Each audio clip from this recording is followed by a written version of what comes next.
Welcome, TBU fans. My name is X, and this is your top Pokemon show for week 1 of the Battle Union. Now, with week 1 out of the way, there were a bunch of awesome battles, and frankly, a lot of really cool Pokemon that were used in our first week, but I'm only going to take a small handful of 3 just for this week for a couple reasons. One being the fact that it's a new season and a new generation with new Pokemon, and I want to give a little bit of time for coaches to shake the rust off and get really comfortable with their teams. The other, well, to be frank, I want the coaches to earn it. Yes, the gauntlet has been thrown. Give me a reason to put your Pokemon on the show. Yeah, that just happened. So, without further ado, let's get this started with our first Pokemon, which is going to be everyone's favorite WinCon, and that's going to be Mega Charizard X, coached by Kyle of the Harlem Gloomtrotters. Now, I know you might be thinking, what's so special about Mega Charizard X? And, to be frank, if you really have to ask that question, you definitely haven't seen the battle. Kyle definitely brought some heat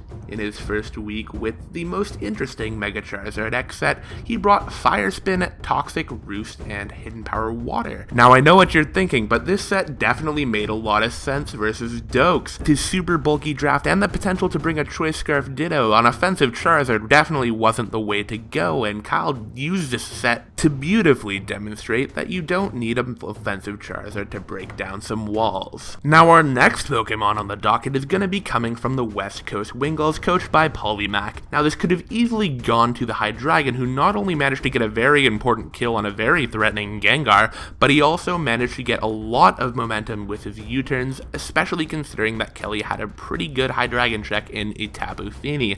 But there is no doubt in my mind that this week's spotlight will go to the Roserade. Not only did it have the Shed Shell to avoid the Gothitelle punish as it set up its spikes, which managed to do a lot of work to Pokemon like the Tapu Fini with its lack of reliable recovery, it also managed to get a couple kills in its own right, killing the aforementioned Tapu Fini with a Sludge Bomb and killed the Meanshao from basically full with another Sludge Bomb. And on top of all of that, the Roserade also managed to pop the Heatran's Air Balloon, allowing Scolipede to finish the job.